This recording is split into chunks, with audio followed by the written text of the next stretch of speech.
Hello and welcome back to the NRW virtual conference. Sorry, we're running a little bit late. It's been a jam-packed day. We hope you're enjoying it so far. I'm Nadine from AusBiz. Our next presentation is coming from MSL Solutions. It's a leading SaaS, so software as a service technology provider to the sports, leisure, and hospitality venues through mobile and contactless entry, ordering, and payment solutions. It works with some of the most iconic venues around the world, stadiums and arenas, pubs and member clubs, sporting associations, golf federations, and more to really enhance the engagement and customer experiences in each and every instance. So what it hopes to do is it develops and delivers fully integrated and modular systems that connect customers to venues, and it's through mobile, contactless entry, as I said, ordering and payment solutions. MSL seamlessly connects front of house to back office, offering an end-to-end guest engagement platform, which provides actionable insights on key success metrics to venues of all sizes. It has more than 5,000 customers and counting around the world.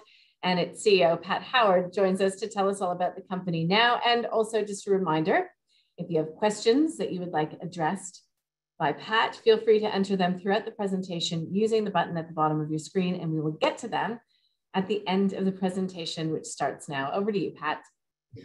Thank you, Nadine. That's well, you could probably do the presentation for me. That was excellent. Look, the headline opportunity today is to talk around our Appendix 4C, which came out last week, in the FY21 guidance. To get to the punchline, there was $2 million of operating cash flow in the last quarter, positive, $5.7 million for the full year. And we also gave guidance of $3.5 million EBITDA, which is a $4.4 million turnaround from last year. So we're really pleased with the results, really pleased about our progress over the year.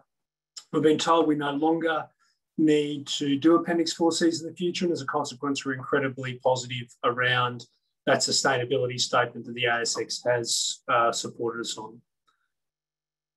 Next slide, if it works. There we go. To give you an idea of all the things that Nadine just said, if you want to, feel free to scan the QR code in the bottom middle quarter there while I'm talking. It obviously goes straight through to a point of sale. You'll be able to see the screen that you saw on the first one with the mobile device, and just give you a flavour of our offering. Both point of sales, not like a cash register as it was years ago, but it's a great central point for a venue, stadia, golf clubs to be able to have a central point of truth to their payments, to what people buy, to their inventory systems. And we'll talk a little bit about that. While you're having a look at the code, background ASX listed in 2017. Market cap as of today is a bit north of 55 million. But we've got cash flow positive as well.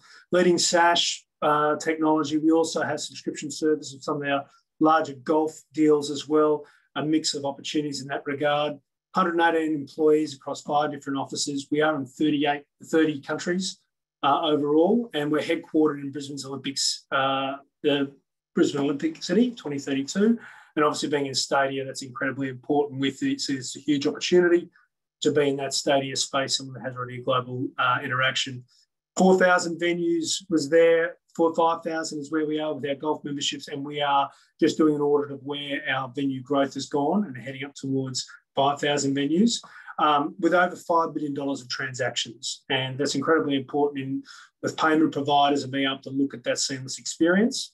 And the last quarter, for any of you who are golfers, you will know that iconic brand GolfLink.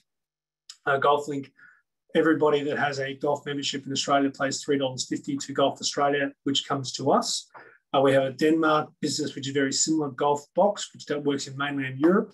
The Golf Australia app that you may know has had over 100,000 downloads this calendar year. That's a MSL product. And we also managed 11 million rounds of golf through GolfLink in Australia this year. And if any of you are a golfer, you know how positive golf has been through COVID. Going to the numbers, we've delivered a 4th consecutive quarter of positive operational cash flow, resulting in a $5.7 million surplus of cash from operations, just operations in FY21. And that strong financial performance boosted multiple recent business development wins. The 5-year deal with ASM Global, that's 22 sites in the UK. It's a mix of Stadia theatres and racecourses, all using our point of sale and mobile technology. We also did a strategic partnership with hospitality app platform Doshi. They know how much revenue is going through there. Doshi is part of CBA's venture firm X15. And we've also done a multi-year contract with Man City. That is after the last quarter. That's in this first quarter of financial year. And so we've had a robust cash balance of 5.4 million as of the 30th of June. Also, to understand the slide, those bits in green are where government subsidies were playing a part in that operational cash flow, and they've obviously virtually eliminated over time. Receipts from customers also have grown, particularly in this last quarter, and it's really a rebound of a couple of things. The UK is back, and we'll go into those two deals, and that looks to support that UK bounce back. And the second one is the growth of SwiftPOS since the acquisition in November last year. So we've seen over 20% of growth in SwiftPOS during that time.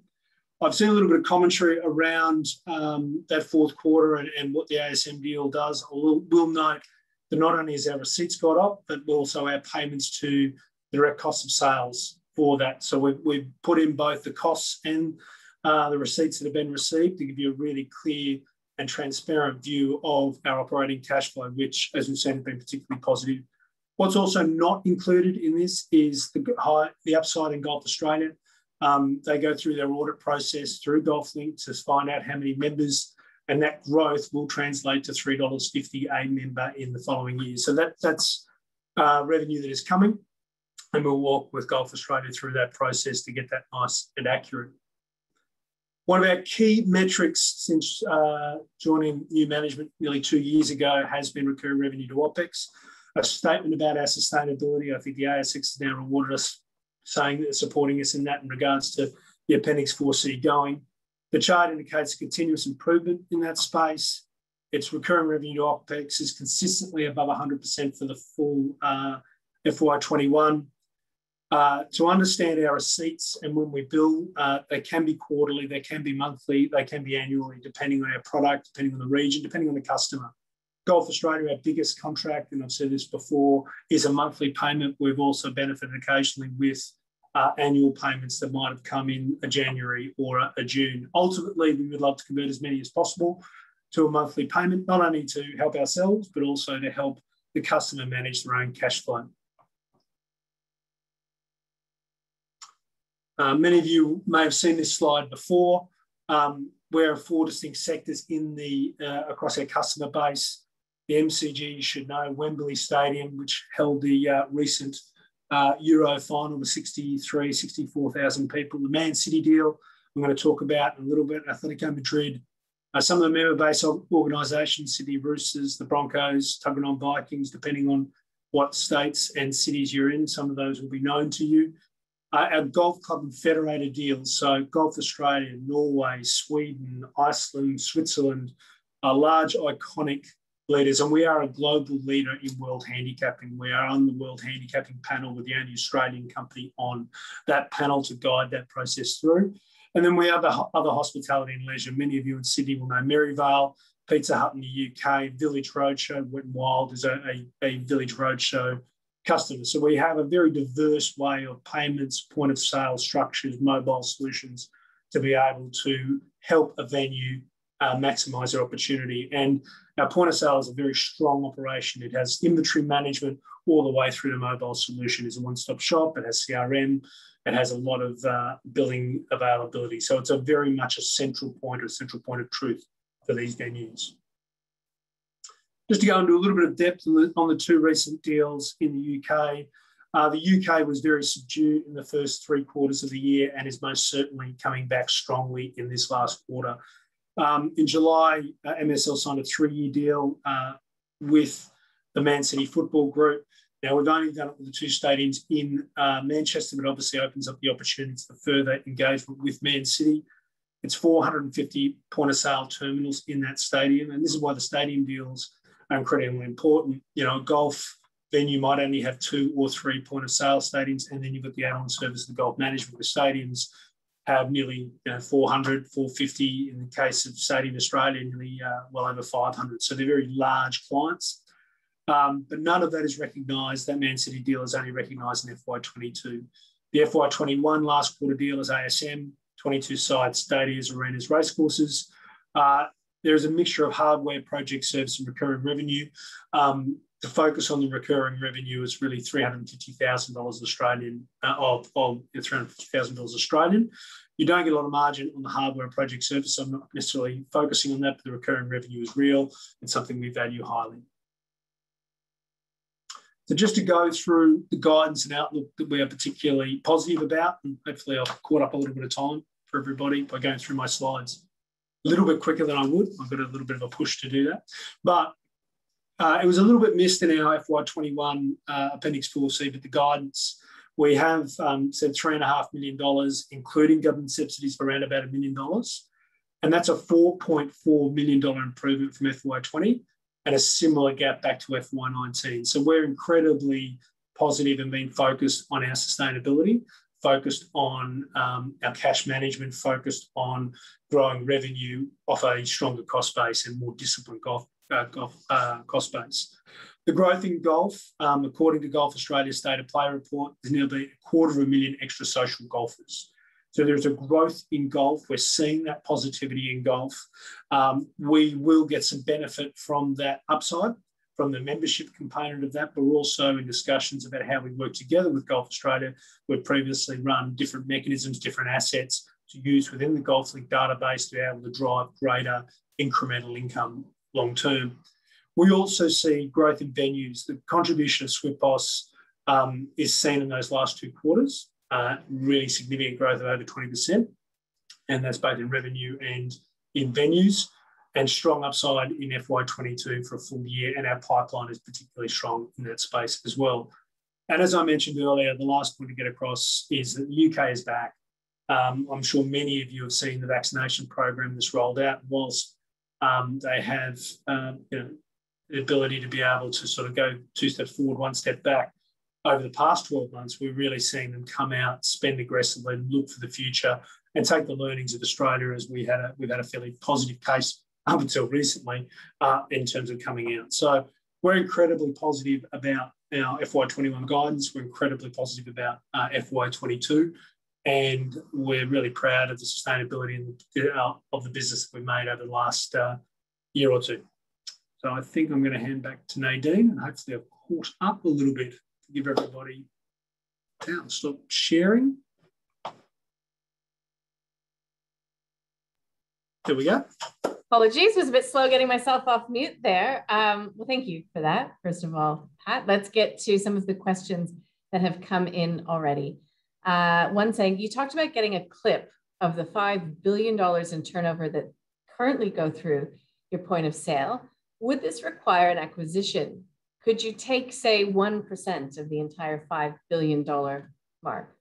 It's been really interesting since we've started doing the analysis on our payment structures and that growth that we talked about, SwiftBoss. Absolutely. So we're getting a lot of traction with payment providers. I had 2 meetings today, and it's an incredibly important part of the process. Of course, the payment providers know how much everybody spends in one location. They don't know what people spend that on. So Nadine, if you go out to a pub or a restaurant or a stadium, we should be able, they'll know that you might have spent $25, but they don't know what you spent that $25 on. We do. And that collective intelligence is incredibly important. So we are having those conversations. I'm not going to put any metrics or numbers on it, but at the same stage, we've got very clear valuations on what each one of our customers do spend. We've also got really, really great insights to help them be able to understand what are their most profitable line items and what are their line items that are not profitable, and helping them understand how to manage their inventory, manage their back end to be able to drive greater revenue and profitability in any given venue.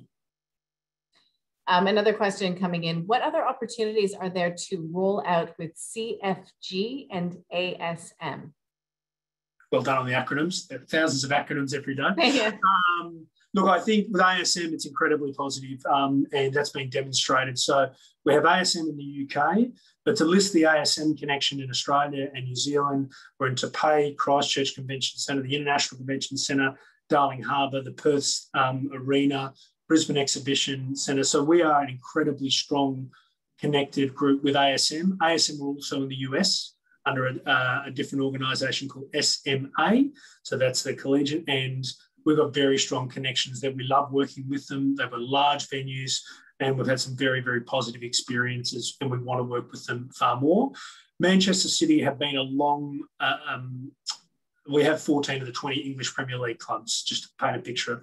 So we are already well and truly embedded in the UK and even Atletico Madrid, so some of those locations. So we're having a look, particularly as they come out of COVID, that opportunity to rebrand your group, have a look at new software to be able to advance that in-seat ordering, that click and collect, never missing a second, and also obviously being COVID friendly, trying to stay in your seat.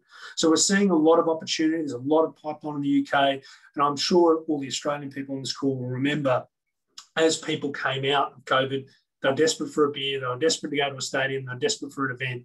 We're seeing that in the UK as well. And so we're seeing that rebound very quickly in a very active market in the UK. And we're really positive about FY22 for the UK. Good. Now, it's a big question, and I think it's sort of implied in a lot of what you talk about, but how do you use all of the data that you collect to better grow the business? Yeah, so look, it's early days. We are seeing, and the Doshi deal is very much along that line, where two of our three biggest contracts, second and third, are very much related to that data opportunity. We are still working with other providers in that space, but we are going to focus on the payment component rather than the data component at this point. You know, we all know that there are behemoths in the market who understand your spending habits when you're at home sitting on the computer, but do they know what you spend when you're out? And we have a fairly unique position in that. We're very positive about that. And we know some of the point of sale and very lightweight solutions in the US have gone down this route and are being and have got some good traction. We've got a heavier solution in regards to it does everything from ordering on your phone on the front slide all the way through to inventory. And we do think the amount of dollars and data and dissection going through there, we have had approaches from suppliers, soft drink suppliers, beer suppliers, etc., that would love access to this data. At the right time, we do believe that we've got an opportunity to leverage it, but we're not trying to build that into our current numbers. Okay. Another question saying Swift point of sale has been a great acquisition so far. How does its gross margin compare to the rest of the group? Would Capture be another attractive potential acquiree for the company? Geez, is that I'm hopefully that's my CFO on the call. So look, it's whoever's asked that question, thank you. Look, we are seeing amalgamation in this space and consolidation, and we do think it will continue. Swift POS margin is excellent.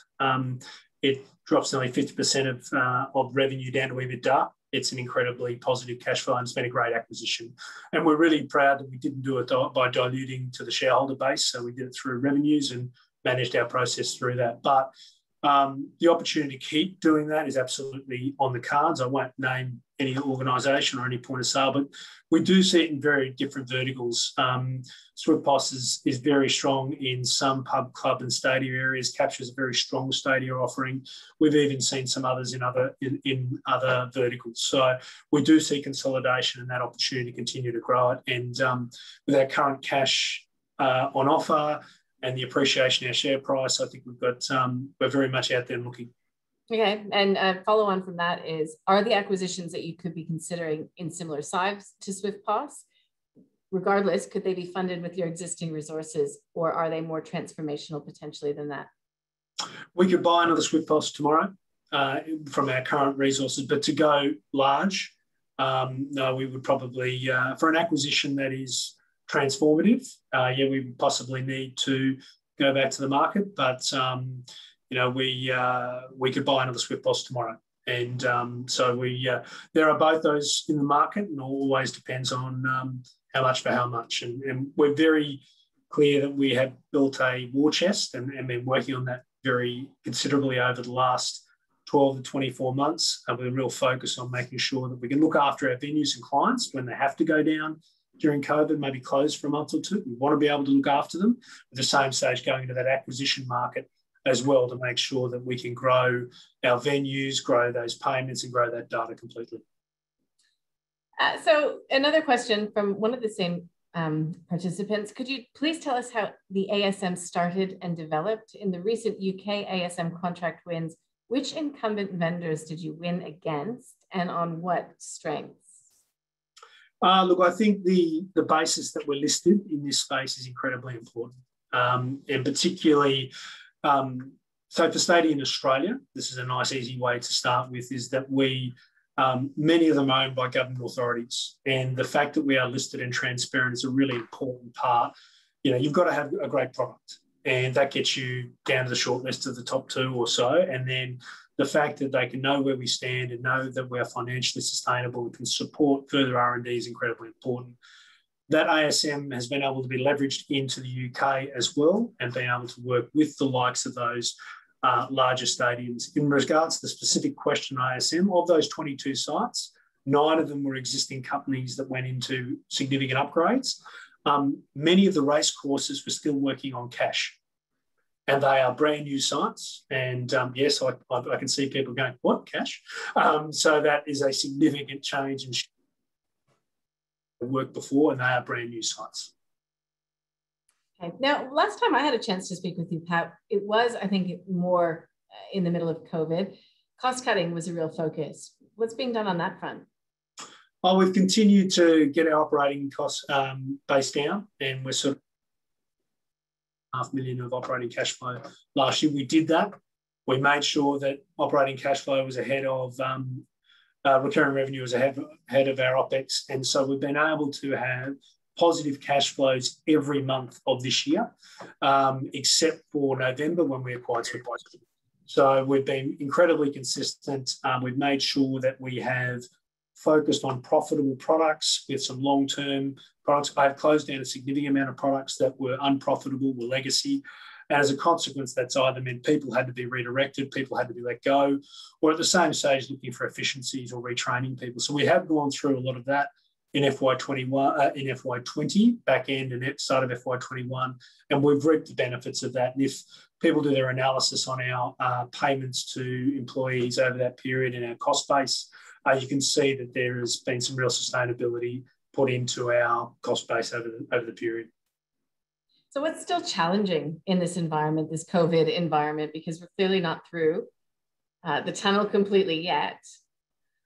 No, look, I think it's really great that we do have cash to help them through if they want to be helped, or we're looking for opportunities to upgrade. We've seen this happen time and time again. I do think the attitude is different this time.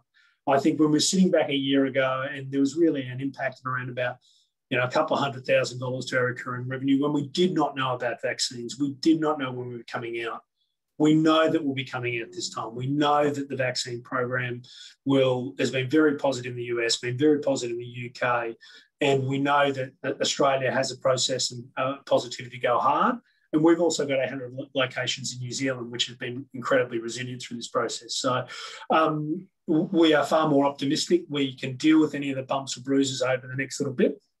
But we have always seen, and I've talked to NWR's Tim Dorman a few times, that when he was in lockdown, he would love to get out and go and have a drink at the end of that period. So I think we've all felt like that at different times, and that's mirrored across all of Australian society and the UK society.